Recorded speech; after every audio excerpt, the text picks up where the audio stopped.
Naomba nimwite mwenyekiti wa kamati ya kudumu ya Bunge ya Viwanda, Biashara, Kilimo na Mifugo, Mheshimiwa Deodatus Mwanyika.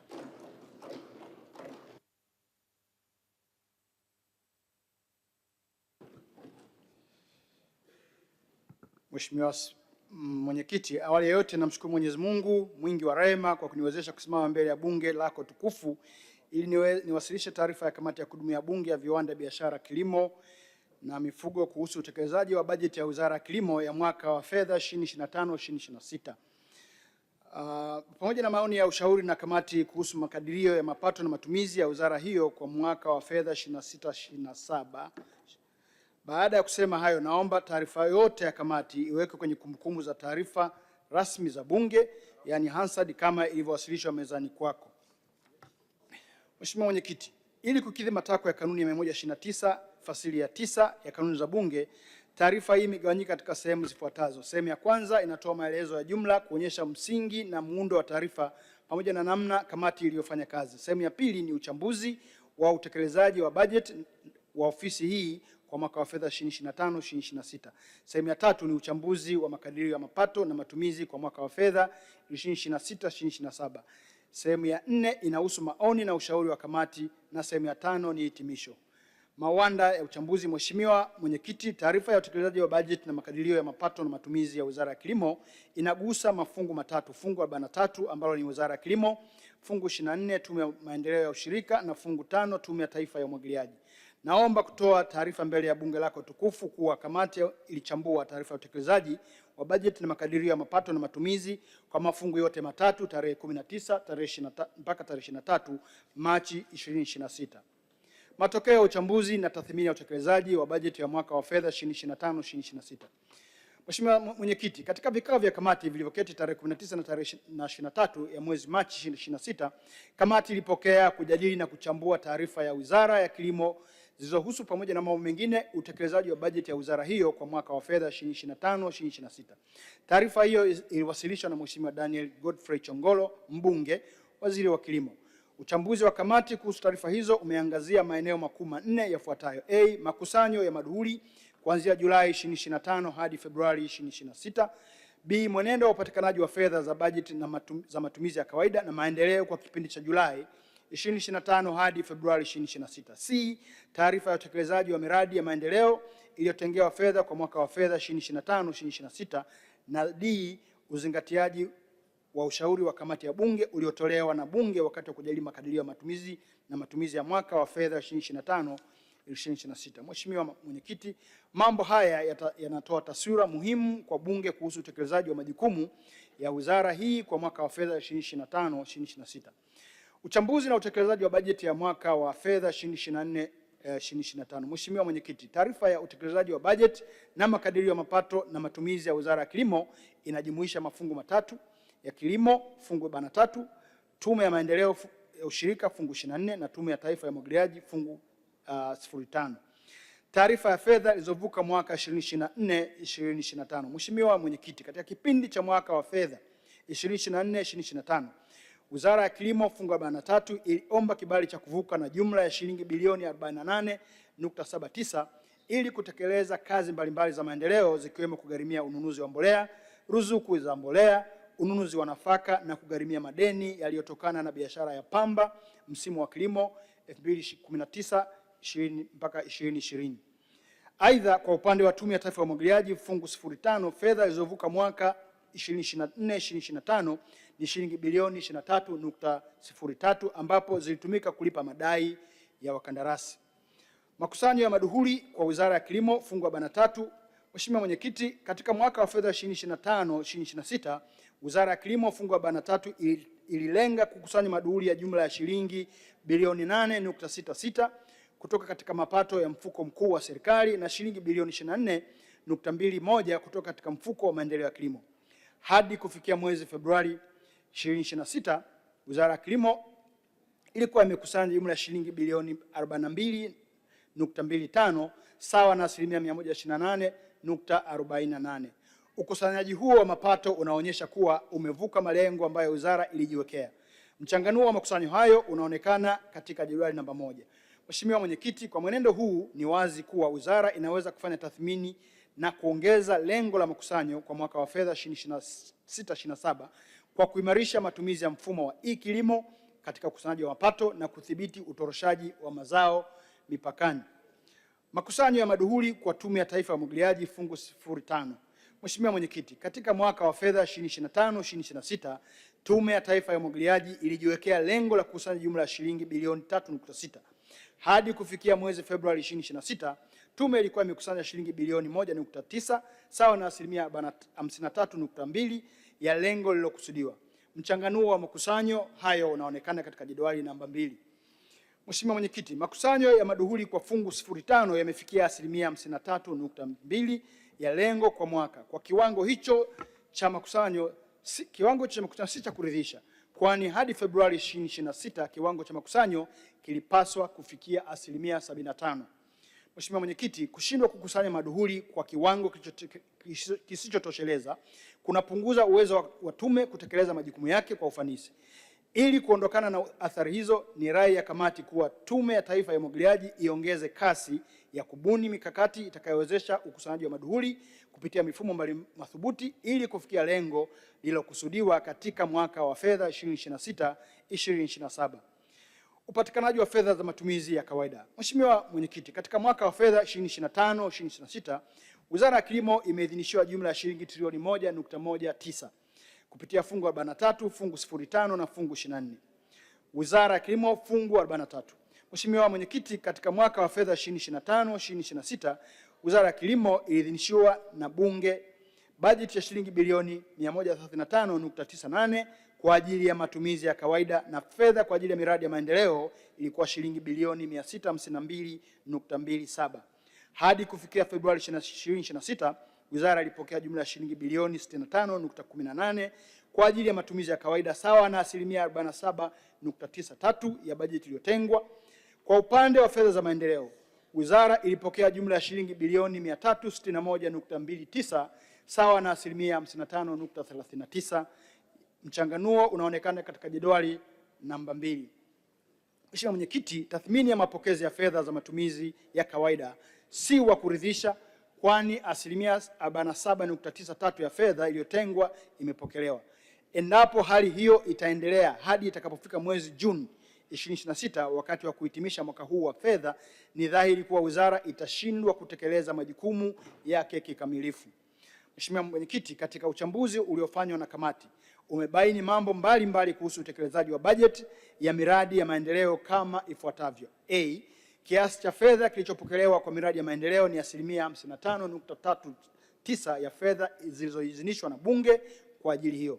B. Mradi wa Jenga Kesho Iliyo Bora BBT uliidhinishiwa jumla ya shilingi bilioni 16 fedha za ndani. Hadi kufikia Februari 2026 fedha zilizopokelewa ni shilingi bilioni 6 tu, sawa na asilimia 37.50 ya bajeti.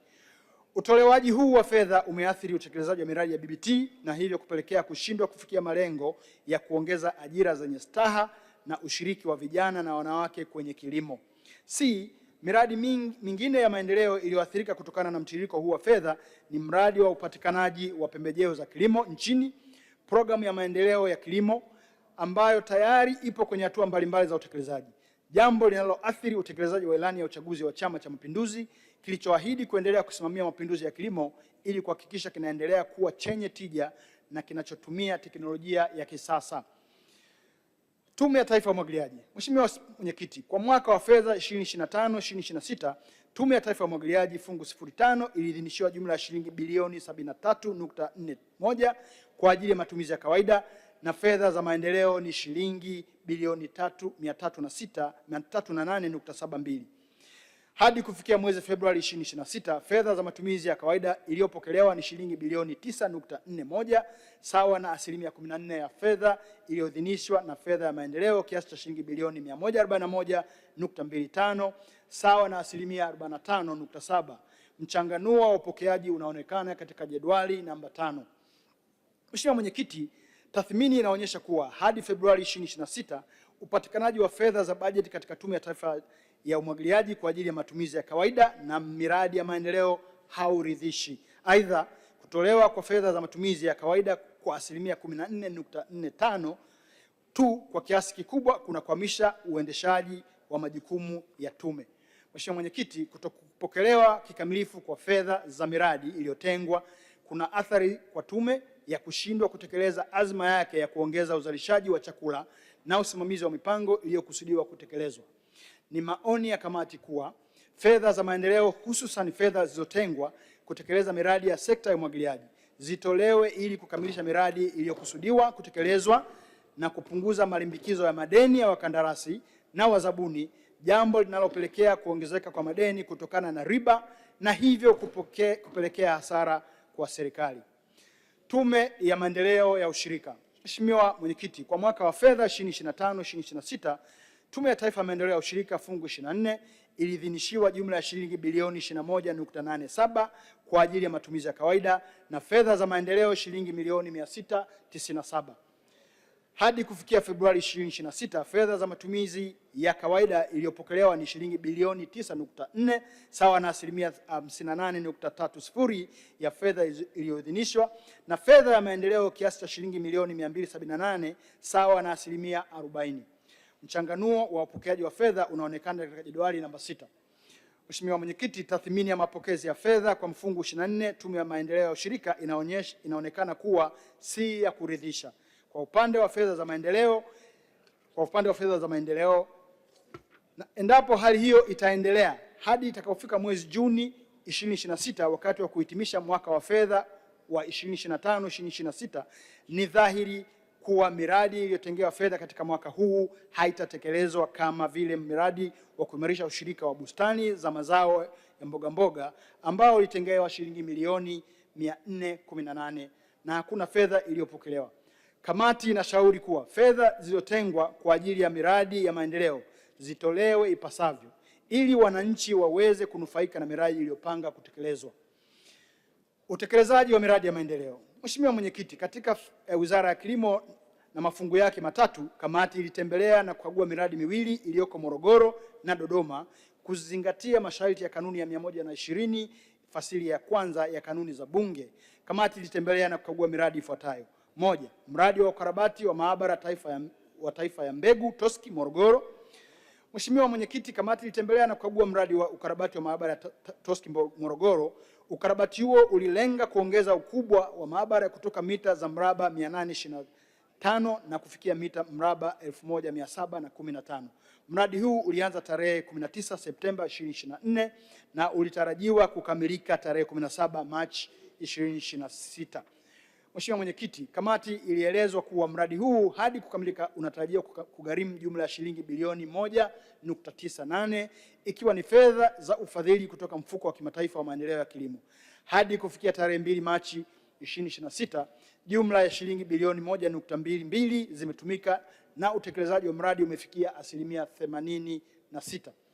Mheshimiwa Mwenyekiti, kamati iliridhishwa na hatua za utekelezaji wa mradi huu na inaona kuwa kukamilika kwa mradi huu utaongeza uwezo wa kudhibiti ubora wa mbegu kwa kutumia teknolojia ya kisasa na kuendelea kulinda taswira ya Tanzania katika viwango vya ubora wa mbegu kimataifa na kufungua fursa mpya kwa uwekezaji katika uzalishaji wa mbegu. 2. Mradi wa ujenzi wa miundombinu ya umwagiliaji katika kituo cha TARI Hombolo Dodoma. Mheshimiwa Mwenyekiti, kamati ilielezwa kuwa TARI kupitia kituo cha TARI Hombolo ilitekeleza mradi wa ujenzi wa miundombinu ya umwagiliaji wenye ukubwa wa hekta 70. Mradi huu ni sehemu ya mradi wa umwagiliaji wa vituo 11 vya TARI na unatarajia kugharimu shilingi bilioni 17.81. Mradi huu ulianza kutekelezwa mwezi Mei 2024 na unatarajia kukamilika mwezi Juni 2026.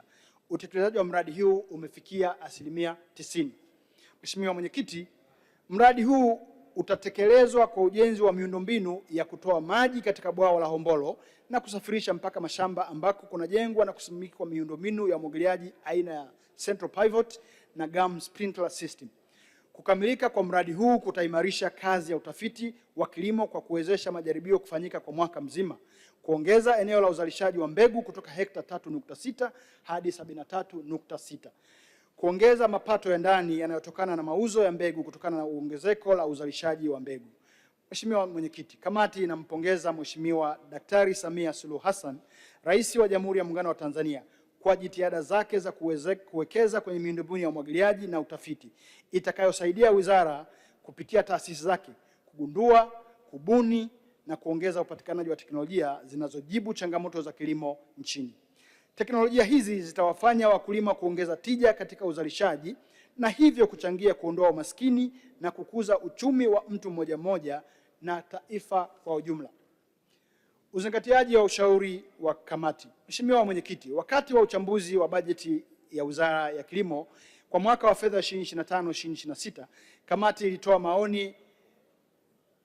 maoni ya ushauri na mapendekezo mbalimbali ili kuboresha utekelezaji wa bajeti hiyo. Naomba kulitaarifu Bunge lako tukufu kwamba kwa sehemu kubwa serikali imezingatia maoni na ushauri wa kamati. Licha ya utekelezaji huo mzuri, upatikanaji wa fedha usioridhisha umeendelea kuwa kikwazo kwa wizara na hivyo kushindwa kuzingatia ipasavyo baadhi ya ushauri wa kamati. Kamati inaendelea kusisitiza kuwa maagizo yenye mwendelezo wa utekelezaji yaendelee kutekelezwa. 3. Uchambuzi wa makadirio ya mapato na matumizi kwa mwaka wa fedha 2026/2027. Mheshimiwa Mwenyekiti, kwa kuzingatia masharti ya kanuni ya 120 fasili ya pili ya kanuni za kudumu za Bunge za mwaka 2025, mnamo tarehe 23 Machi, kamati ilipokea, kuchambua na kujadili taarifa ya makadirio ya mapato ya matumizi ya Wizara ya Kilimo kwa mwaka wa fedha 2026/2027. Uchambuzi wa kamati ulijikita katika maeneo makuu mawili ambayo ni makadirio ya makusanyo ya maduhuli na makadirio ya matumizi. Tathmini ya uchambuzi kuhusu maeneo hayo ni kama ifuatavyo. Uchambuzi wa makadirio ya maduhuli kwa mwaka wa fedha 2026/2027. Mheshimiwa Mwenyekiti, katika mwaka wa fedha 2026/2027, Wizara ya Kilimo fungu 43 inaomba kuidhinishiwa kukusanya mapato ya jumla ya shilingi bilioni 61, inaomba kuidhinishiwa kukusanya bilioni 61 ikiwa ni ongezeko la asilimia 85 ikilinganishwa na makadirio ya makusanyo kwa mwaka wa fedha 2025/2026. Mchanganuo wa makusanyo ya fungu linaonekana katika jedwali namba 7. Mheshimiwa Mwenyekiti, tathmini inaonyesha kuwa makadirio ya maduhuli kwa mwaka wa fedha 2026/2027 yameongezeka kwa asilimia 85 ikilinganishwa na lengo la makusanyo kwa mwaka wa fedha 2025/2026. Hata hivyo, uzoefu wa ukusanyaji wa mwaka wa fedha unaoishia ilionyesha kumudu kukusanya asilimia 128.48 hadi kipindi cha robo ya 3 ya kipindi cha utekelezaji. Mheshimiwa Mwenyekiti, kutokana na mwenendo wa ukusanyaji wa maduhuli kwa mwaka wa fedha 2025/2026 kufikia asilimia 85, kamati inaamini kuwa upo uwezekano wa kufikia na kuvuka lengo la makusanyo lililowekwa kwa mwaka wa fedha 2026/2027 endapo wizara itaimarisha ukusanyaji wa tozo za mazao na kudhibiti utoroshaji wa mazao sehemu za mipaka. Mheshimiwa Mwenyekiti, kwa upande wa fungu 05, Tume ya Taifa ya Umwagiliaji inakadiriwa kukusanya jumla ya shilingi bilioni 3.6 ambayo ni sawa na lengo la maduhuli kwa mwaka wa fedha 2025/2026. Jedwali namba 8 linaonyesha mchanganuo wa makadirio hayo. Mheshimiwa Mwenyekiti, uchambuzi unaonyesha kwamba kwa ujumla makadirio ya maduhuli kwa mwaka 2026/2027 ni sawa na lengo la maduhuli ya mwaka wa fedha 2025/2026. Kamati inashauri tume kuweka mikakati thabiti itakayowezesha kuongeza makusanyo ya mapato ikiwa ni pamoja na kutumia mifumo. 3.2 Uchambuzi wa matumizi ya kawaida. Mheshimiwa Mwenyekiti, katika mwaka wa fedha 2026/2027, Wizara ya Kilimo inaomba kuidhinishiwa jumla ya shilingi trilioni 1.1 kupitia fungu 43, fungu 05 na fungu 24, ikiwa ni punguzo la asilimia 7. Mheshimiwa Mwenyekiti, katika mwaka wa fedha 2026/2027 fungu 43, Wizara ya Kilimo inaomba kuidhinishiwa bajeti ya shilingi bilioni 131.63 kwa ajili ya matumizi ya kawaida. Kiasi hicho ni punguzo la asilimia 3.19 ikilinganishwa na bajeti ya mwaka wa fedha 2025/2026. Aidha, fedha kwa ajili ya miradi ya maendeleo ni shilingi bilioni 567.34 ikiwa ni punguzo la asilimia 13. Mchanganuo unaonyeshwa kwenye jedwali namba 9. Mheshimiwa Mwenyekiti, bajeti ya mwaka 2026/2027 ya Wizara ya Kilimo kwa mafungu yote matatu imepungua kwa kiasi cha shilingi bilioni 86.91 sawa na punguzo la asilimia 7 ikilinganishwa na bajeti ya 2025/2026. Uchambuzi umebaini ya kuwa punguzo hilo linatokana pia na kupungua kwa fedha za matumizi ya kawaida kwa fungu 43 Wizara ya Kilimo, ambapo imepungua kwa asilimia 11.32. Mheshimiwa Mwenyekiti, ufanisi wa utekelezaji wa miradi ya maendeleo hususan usambazaji wa mbolea pamoja na pembejeo za kilimo unategemea upatikanaji wa fedha za kutosha na kwa wakati. Mheshimiwa Mwenyekiti, kamati inaona ipo haja ya kuongeza bajeti ya kilimo ili kukidhi mahitaji ya sekta hii na kuhakikisha tija inaongezeka katika kilimo. Kuongezeka kwa bajeti kutaboresha miundombinu ya umwagiliaji, ujenzi na ukarabati wa miundombinu ya hifadhi ya mazao, kuimarisha vituo vya utafiti, upatikanaji wa pembejeo, kuimarisha huduma za ugani pamoja na kuimarisha usimamizi na ukaguzi wa vyama vya ushirika. Mheshimiwa Mwenyekiti, kwa upande wa Tume ya Taifa ya Umwagiliaji fungu namba 05 kwa mwaka wa fedha 2026/2027, tume inaomba kuidhinishiwa na Bunge bajeti ya shilingi bilioni 75.56 kwa ajili ya matumizi ya kawaida. Kiasi hicho ni ongezeko la asilimia 5.63 ikilinganishwa na bajeti ya mwaka wa fedha 2025/2026. Aidha, fedha kwa ajili ya miradi ya maendeleo ni shilingi bilioni 308.72 na hakuna ongezeko lolote kwenye fedha za maendeleo. Mchanganuo unaonyesha kwenye jedwali namba 10. Mheshimiwa Mwenyekiti, Tume ya Taifa ya Umwagiliaji, Tume ya Taifa ya Maendeleo ya Ushirika fungu 24 katika mwaka wa fedha 2026/2027 inaomba kuidhinishiwa na Bunge bajeti ya shilingi bilioni 21.97 kwa ajili ya matumizi ya kawaida. Kiasi hicho ni punguzo la asilimia 0.42 ikilinganishwa na bajeti ya mwaka wa fedha 2025/2026. Aidha, fedha kwa ajili ya miradi ya maendeleo ni shilingi milioni 697 na hakuna ongezeko lolote. Mchanganuo unaonyeshwa kwenye jedwali nambari 9. Mheshimiwa Mwenyekiti, uchambuzi wa jumla unaonyesha kwamba bajeti ya matumizi ya kawaida kwa Tume ya Taifa ya Umwagiliaji na Tume ya Maendeleo ya Ushirika imepungua ikilinganishwa na mwaka wa fedha 2025/2026. Aidha, fedha kwa ajili ya miradi ya maendeleo haijaongezeka. Punguzo la bajeti inawezekana kuathiri kufikia malengo yaliyoweka katika mpango wa kuendelea kuongeza tija na uzalishaji katika sekta ya kilimo. Kamati inashauri serikali kuendelea kuongeza bajeti ya tume hizi ili ziweze kutekeleza majukumu yake kikamilifu. Maoni na ushauri wa kamati. Mheshimiwa Mwenyekiti, kufuatia majadiliano ya kina yaliyofanywa na kamati kuhusu utekelezaji wa bajeti ya mwaka 2025/2026 na makadirio ya mapato na matumizi ya Wizara ya Kilimo kwa mwaka wa fedha 2026/2027, ili kusaidia katika utekelezaji wa mzuri wa bajeti hiyo, kamati ina maoni yafuatayo. Maoni ya jumla. Mheshimiwa Mwenyekiti, kamati inatoa maoni, ushauri na mapendekezo ya jumla kwa mafungu yote Wizara ya Kilimo kama ifuatayo. Moja, kutopatikana kwa wakati kwa fedha zilizoidhinishwa na Bunge kwa ajili ya miradi ya maendeleo kunasababisha utekelezaji wa miradi hiyo kusuasua. Kutokana na hali hiyo, miradi mbalimbali imeathirika kutokana na kuongezeka kwa madeni ya wazabuni wanaosambaza mbolea kwa mpango wa ruzuku, wakandarasi wa miradi ya umwagiliaji, kupungua kwa ufanisi wa ufanyaji wa utafiti wa kilimo pamoja na uzalishaji wa mbegu. Kamati inaishauri serikali itoe fedha za miradi ya maendeleo kwa wakati na kwa kiwango kilichokusudiwa ili kukidhi matarajio, ikiwa ni pamoja na kulipa madeni ya makampuni yanayouza mbegu za mahindi kupitia programu ya ruzuku ya kiasi cha shilingi bilioni 54.91. Aidha, serikali ijielekeze zaidi kwenye kutumia vyanzo vya ndani vya mapato katika kutekeleza miradi ya maendeleo kutokana na uzoefu kuwa upatikanaji wa fedha za nje umekuwa wa kusuasua. Wizara ya Kilimo fungu 43. Kupungua kwa fedha zilizotengwa kwa Wizara ya Kilimo kwa mwaka wa fedha 2026/2027 kwa asilimia 7 kuna kinzana na makubaliano ya utekelezaji wa Azimio la Maputo la 2003 na Malabo 2014 yanayozitaka nchi wanachama kutenga asilimia 10 ya bajeti ya taifa kwa sekta ya kilimo. Kamati inaendelea kushauri kwamba serikali iendelee kuongeza bajeti ya kilimo ili kufikia malengo yaliyokusudiwa na kutekeleza makubaliano ya maazimio ambayo nchi yetu imeingia. Makusanyo hafifu ya maduhuli kutoka kwenye baadhi ya vyanzo vya mapato ya wizara hii yanatokana na changamoto ya udhibiti usiotosheleza wa maeneo ya mipaka, ambapo unapelekea baadhi ya mazao kutoka nchi za nje bila kukaguliwa katika vituo vya mipakani, hivyo kupoteza mapato ya serikali. Kamati inashauri wizara kuhakikisha inashirikiana na mamlaka nyingine za serikali katika utoaji wa tozo za mazao ili kuimarisha maduhuli ya serikali na vile kuongeza wakaguzi wa mazao katika vituo vya mipakani. C. Kusimama kwa mchakato wa kutunga sheria ya kitaifa ya kusimamia rasilimali ya nasaba za mimea kwa takribani miaka 18 kumepelekea wakulima kutokuwa na sheria inayolinda mbegu za asili na haki za wakulima. Kamati inaishauri serikali kukamilisha mchakato wa utungaji wa sheria hii ili mbegu za asili ziweze kutambulika na kulinda haki za mkulima wa mbegu.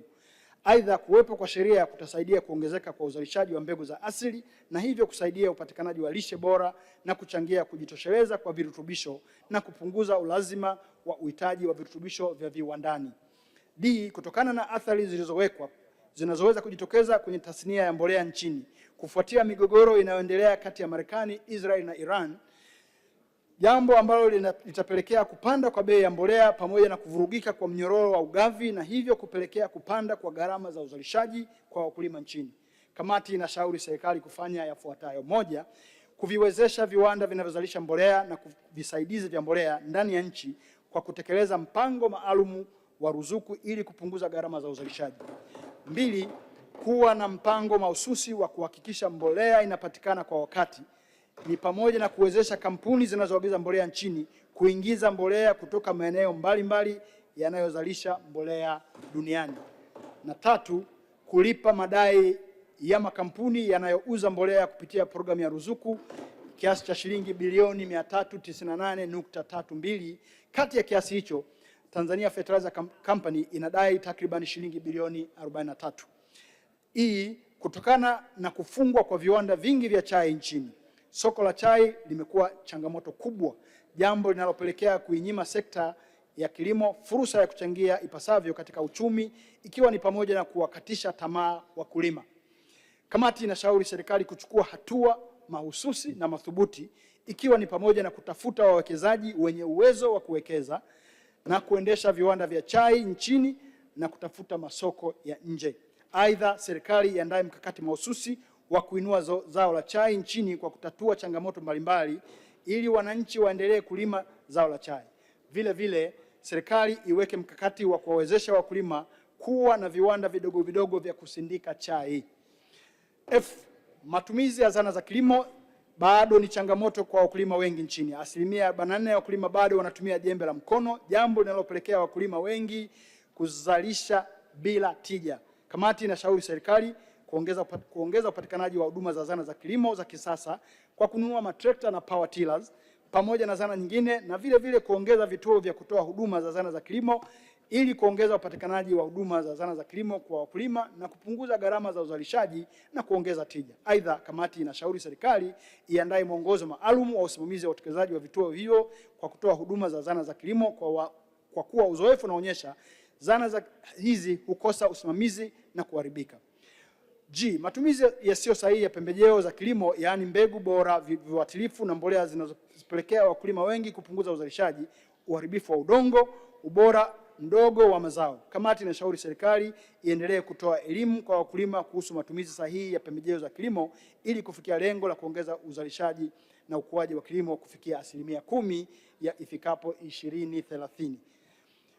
H. Kutotolewa kwa fedha za miradi ya jenga kesho iliyo bora BBT ambapo zilizotengwa. Jambo hili limeathiri utekelezaji wa miradi ya BBT. Kamati inashauri serikali kutoa fedha za kiasi cha fedha kilichobaki kabla ya mwaka huu wa fedha kuisha ili kufanikisha utekelezaji wa mradi kutokana na umuhimu wa mradi huu katika kuongeza ajira zenye staha na ushiriki wa vijana na wanawake na hatimaye kufikia lengo la kutengeneza ajira milioni 3 kwa vijana. Maendeleo sekta yote yanatokana na tafiti za kutosha kutoka sekta husika. Sekta ya kilimo inakumbwa na changamoto ya watafiti kuondoka na kwenda kufanya kazi ambazo sio za kitafiti, jambo ambalo linaathiri utekelezaji wa shughuli za kilimo. Kamati inaishauri serikali kuwekeza mazingira wezeshi kwa watafiti, ikiwemo kuboresha maslahi ya watafiti na mazingira ya kazi. Tume ya Taifa ya Umwagiliaji fungu la 05 kutoto limeathiri utekelezaji wa miradi ya sekta ya umwagiliaji. Baadhi ya athari hizo ni pamoja na miradi ya 51 iliyopangwa kutekelezwa katika mwaka 2025-26 kutoanza kutekelezaji wake hadi tarehe 25 Machi 2026. Wakandarasi wanaotekeleza miradi ya umwagiliaji wanadai jumla ya shilingi bilioni 109.1. na miradi 101 iliyokuwa itasababisha hasara kwa sababu mvua zinazoendelea nchini zinaweza kuathiri miradi hiyo na hivyo serikali kuingia gharama mara mbili. Kamati inashauri serikali kulipa hati zote za madai ambazo zimewasilishwa Wizara ya Fedha kwa jumla shilingi bilioni 100.9. Aidha, kamati inashauri serikali kukwamua miradi yote iliyokwama ili kudhibiti hasara inayoweza kujitokeza. B. Serikali ione umuhimu wa kuongeza bajeti katika miradi umwagiliaji mdogo na kwa kutumia maji ya maziwa, visima na mito isiyokauka ili kuongeza uzalishaji wa mazao ya chakula kama vile ngano, mchele, miwa na kadhalika. Kamati inashauri serikali kutafuta fedha maalum kwa ajili ya miradi mikubwa umwagiliaji wa kimkakati katika mabonde makubwa. Hitimisho. Mheshimiwa Mwenyekiti, napenda kukushukuru wewe binafsi, Naibu Spika na wenyeviti wote wa Bunge, uongozi wenu na kwa kutupa nafasi ya kuwasilisha taarifa hii hapa bungeni. Aidha, kwa dhati kabisa napenda kuwashukuru wajumbe wote wa Kamati ya Kudumu ya Bunge ya Viwanda, Biashara, Kilimo na Mifugo ambao maoni na ushauri na ushirikiano wao umewezesha kamati kutekeleza majukumu yake kwa ufanisi na hatimaye kukamilika kwa taarifa hii.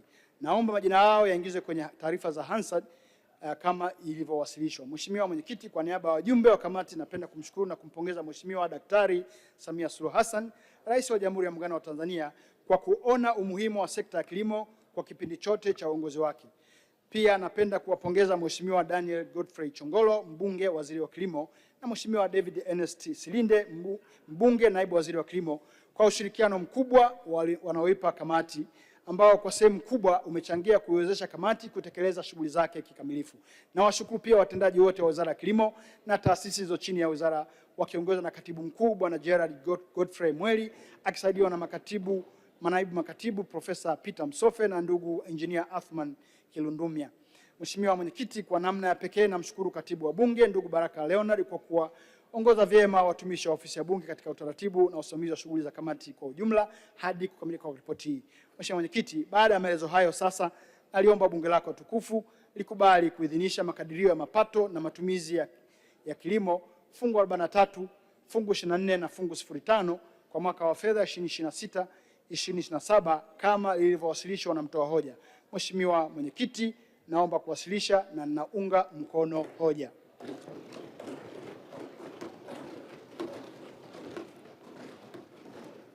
Tunakushukuru Mheshimiwa Mwenyekiti kwa uwasilishaji wa taarifa ya kamati.